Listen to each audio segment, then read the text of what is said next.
Oi, pessoal, tudo bom? Vamos hoje falar sobre impactos ambientais. Então, nós vamos falar sobre dois temas: poluição atmosférica e poluição de águas, ok? Então, na poluição atmosférica, nós temos gases, os principais gases poluentes. Entre eles, o de maior quantidade, que vocês estão vendo aí, 66% seria o monóxido de carbono, de 15,6% os hidrocarbonetos, alguns radicais livres, óxido de nitrogênio, com 14,4%, material particulado e óxido de enxofre. Vamos começar a falar aí por quais são os fatores humanos que aumentam, interferem, né, essas condições ambientais. Claro que a poluição é uma produção humana, tá? Mas existem algumas situações onde ocorre naturalmente, que a gente já vai falar sobre isso. Então, a queima de combustíveis fósseis, né, gasolina, diesel, a queima do lixo libera também gases tóxicos, queima de florestas, que pode ser ocasionado no incêndio ou natural, dependendo da região, se ela é árida, se o solo é seco. Indústrias, nos fornos, incineradores, onde eu preciso esquentar algum produto, onde eu vou ter, enfim, né, eu vou ter que fazer várias reações e muitas dessas reações a gente usa a combustão e a fonte de calor aí da queima de alguns combustíveis também fósseis, hidrelétricas e pecuária, certo? Ah, um dos principais gases que a gente já viu é o monóxido de carbono, que é o CO, que é um dos gases aí mais conhecidos e que é extremamente importante vocês estudarem sobre ele. Ele é um gás incolor, inodoro, não tem cheiro, né? Não. E ele é extremamente tóxico. Por quê? Porque o monóxido de carbono, ele tem uma grande afinidade com a hemoglobina, que é a proteína das hemácias, os glóbulos vermelhos. Então, se a hemácia está num ambiente com oxigênio, ela vai atrair o oxigênio para ter a sua ligação com a hemoglobina, né? 4 moléculas de oxigênio. Porém, se nesse ambiente onde há oxigênio tem a presença de CO, entre o oxigênio e o CO, a hemoglobina vai escolher o CO para poder fazer a sua ligação. Tem uma estabilidade maior, tem uma afinidade maior. O que é um perigo. Por quê? Porque se o CO ficar no lugar do oxigênio, essa pessoa não vai conseguir fazer a respiração celular, que precisa de oxigênio na nossa mitocôndria, a pessoa não vai gerar energia, ela vai acabar ficando com pouca energia e a consequência disso é desmaio, e se continuar e não tiver oxigênio, a pessoa vai falecer, certo? Então, pode levar a causa da morte pode ser por asfixia, quando isso acontece, e é liberado na queima incompleta de compostos orgânicos. Então, antigamente, quando se tinha o carro a álcool, né? E tinha que ficar esquentando o motor, o álcool é um composto orgânico, e ficava ali aquela combustão liberando CO, e algumas pessoas tiveram vários problemas com isso, numa garagem fechada, num dia frio, acelerando o carro para poder esquentar o carro para poder sair. Depois veio começaram a injetar a gasolina para poder o carro pegar, funcionar. E agora a gente tem os carros híbridos que já não tem esse problema, mas por muito tempo era assim que acontecia. Outro gás poluente conhecido é o dióxido de enxofre. O dióxido de enxofre ele é produzido também em processos industriais e veículos automotores e é utilizado na produção de ácido sulfúrico. Pode causar bronquite, asma e enfisema pulmonar. Então, é um poluente que prejudica também a parte respiratória, principalmente para quem já tem algum comprometimento, tá? Ele agrava mais ainda. Reage com o vapor d'água, formando o ácido sulfúrico, que precipita, originando a chuva ácida. Então, essa região ali de Tubarão, Criciúma, são regiões que ocorrem fenômenos leves de chuva ácida, tá? Então ali tem o solo, é rico em enxofre, daí eles têm toda aquela exploração de carvão e acaba ocasionando alguns episódios de chuva ácida. Outro gás poluente é o dióxido de nitrogênio. O dióxido de nitrogênio também é liberado pela atividade industrial, também provoca bronquite, asma e enfisema pulmonar, e quando ele reage com vapor d'água, ele também pode contribuir para a formação de chuvas ácidas, que não necessariamente é o enxofre, pode também ocorrer pelo dióxido de nitrogênio. Também é bem comum né, no nosso território aqui para o sul do estado. Então, qual é a consequência da chuva ácida? Diminuição do pH em ambientes aquáticos. Então, afeta, quem já teve um aquário sabe o quanto é sensível, já que os animais que lá estão, eles são pecilotérmicos e ectotérmicos, eles não têm como manter a sua temperatura, então eles precisam de condições, determinadas condições para sobreviver. Inibe o crescimento do fitoplâncton, que são as algas, que prejudica toda uma cadeia alimentar dos outros seres vivos. Então, se eu não tenho uma alga, eu não vou ter o zooplâncton, não vou ter o outro peixe, não vou ter um crustáceo e vai acabar afetando aquela cadeia alimentar. Diminui a biodiversidade, porque apenas alguns serão selecionados para sobreviver, e a maior parte da biodiversidade vai acabar sendo extinta. Ou alguma espécie exótica vai acabar aparecendo e matando as outras até por um processo chamado de competição. Lesões na superfície foliar em plantas, então você observa lá uma coloração às vezes alaranjada, um ferrugem ou até um comprometimento do tamanho das folhas, isso é ruim para a agricultura. Interferência no transporte de seiva pelas raízes, porque a seiva ela é transportada também por uma diferença de pressão osmótica e difusão. Destruição de bactérias e fungos simbiontes, que têm associação mutualística com plantas para poder fixar o nitrogênio nas plantas.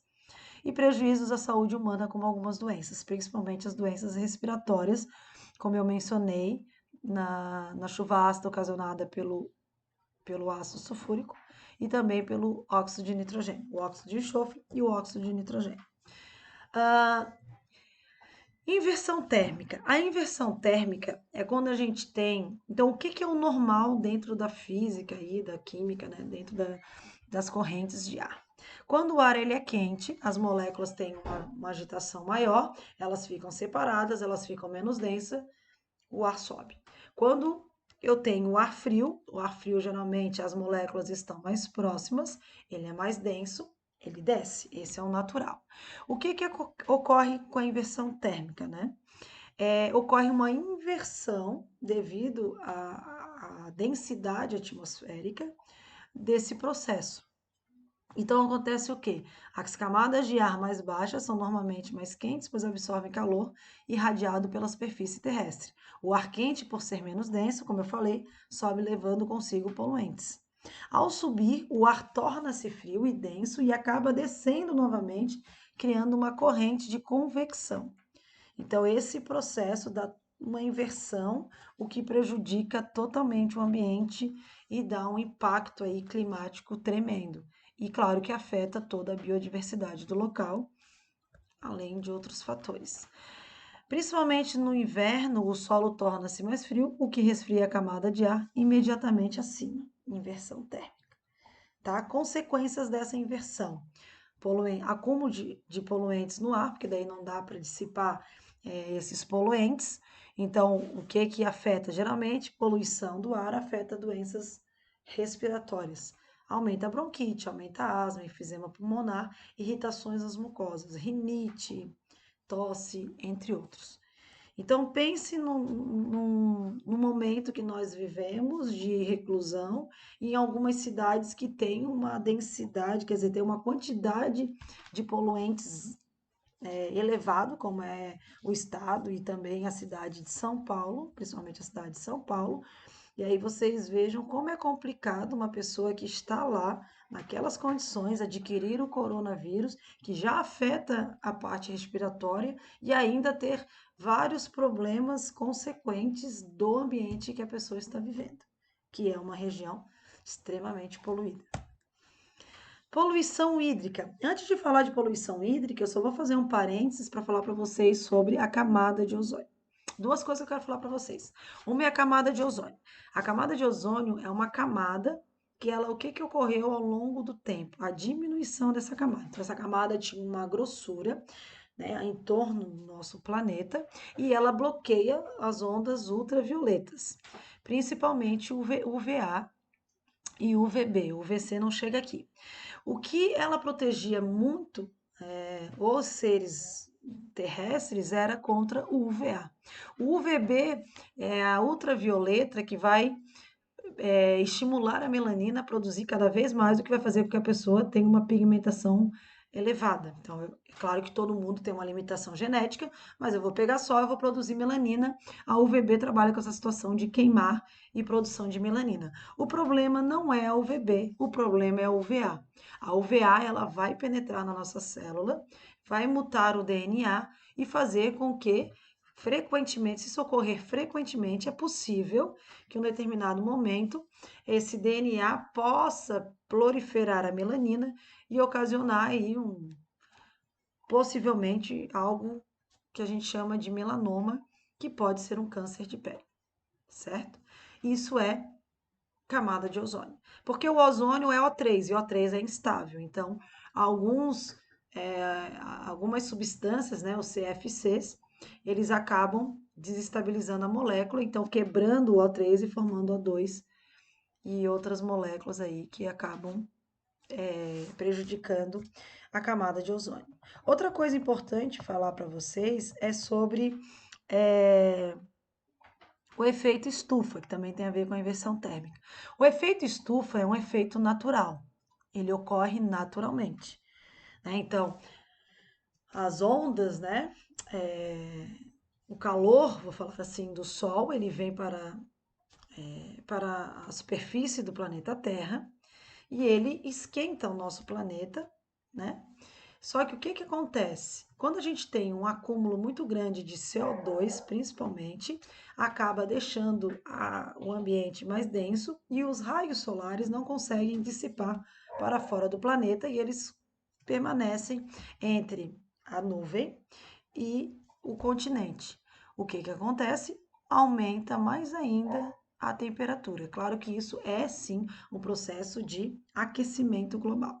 Mas o problema não é o aquecimento, mas é o aumento do efeito estufa, que é o aumento dessa temperatura que saiu meio que do controle.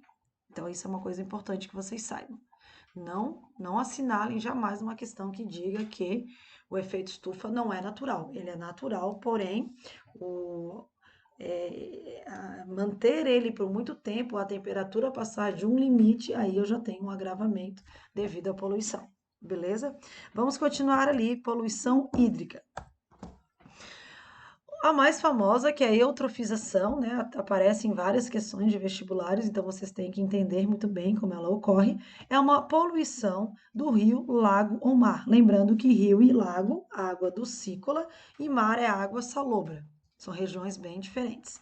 Então, o que que acontece? Aumenta o nível de nitrogênio, potássio e fósforo na água, que pode ser por dejetos, tem N fatores, geralmente dejetos que têm a ver com os humanos.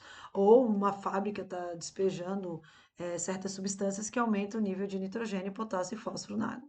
Isso faz com que aumente a população de algas, perdão, que produzem oxigênio, na fotossíntese, o que dá uma grande proliferação de bactérias aeróbias, já que elas vão usar o oxigênio para poder sobreviver. Vai reduzir a concentração de oxigênio na água, porque as bactérias vão consumir desenfreadamente esse oxigênio, e vai ocorrer a morte de vários animais aquáticos. Então, vai afetar totalmente a cadeia alimentar, porque vai diminuir a quantidade de oxigênio na água, porque o oxigênio ele é diluído na molécula de água. Então, eu preciso de água corrente, eu preciso também de uma concentração equilibrada de fitoplâncton, se for no mar, ou de algas, se for no, no rio ou no lago. Vai acontecer com a morte desses animais uma proliferação de bactérias anaeróbicas, que são as decompositoras, que vai produzir gases mal cheirosos. É isso que acontece. Em alguns lugares, essas algas são até algas pluricelulares, elas acabam tomando todo o rio. Isso acontece, geralmente por poluição, tá?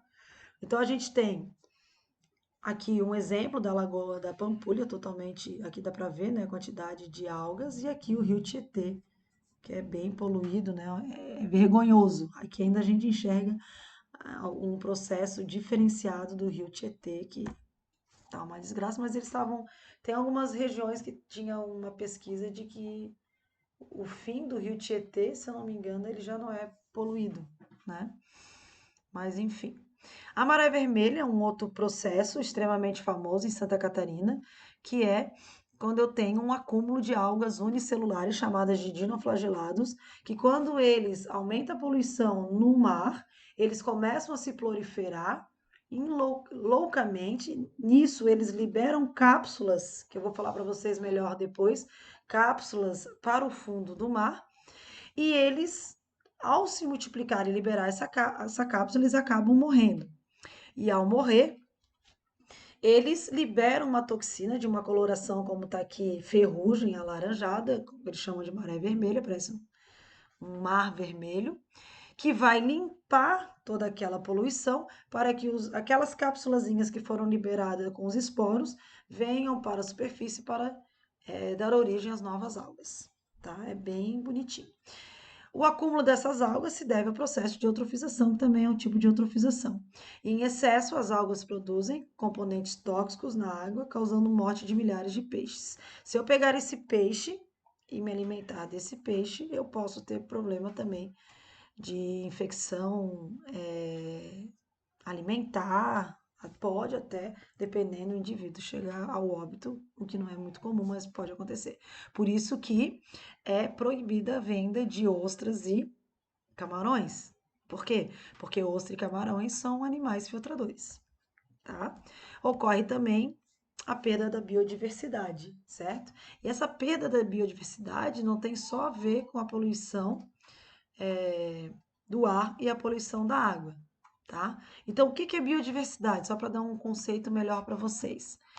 É a variedade de genes, espécies e ecossistemas que constituem a vida no planeta. Então, não adianta eu ter vários humanos vivendo naquela região. Eu tenho que ter vários humanos diferentes, geneticamente, com variações genéticas. Porque se eu tiver humanos com poucas variações genéticas, a chance de seleção natural é pequena e de sobrevivência também.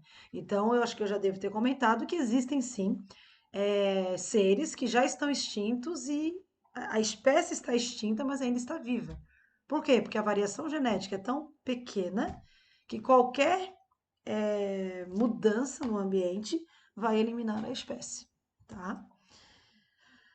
Então, fatores que causam a redução da biodiversidade, introdução de espécies exóticas, pode ser por um efeito do El Niño, pode ser por causa de uma navegação, pode ser por N fatores. Ah, eu achei tão bonitinho, eu vou trazer para minha casa, e aí vou botar aqui no meu lago, e aí aquela espécie acaba competindo com as espécies nativas e acaba tomando conta, que é o que acontece com o caramujo africano, né?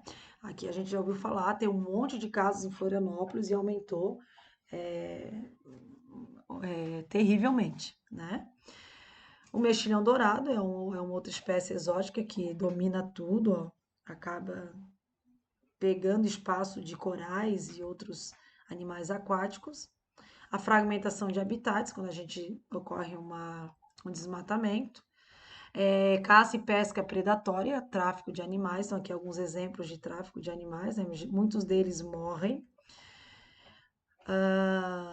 A gente sabe que tem algumas pessoas que têm alguns animais exóticos e sabe que é ilegal, mas e ainda cortam as asinhas para que eles não voem, né? Tem aí o filme Rio, que fala um pouco sobre isso. E aí, ó, alguns exemplos de tráfico de animais. Então, só para vocês saberem que existe. É isso aí, pessoal, né? Uma aulinha bem rapidinha. Leiam o material e qualquer dúvida, vocês conversem comigo. Até a próxima aula. Tchau, tchau.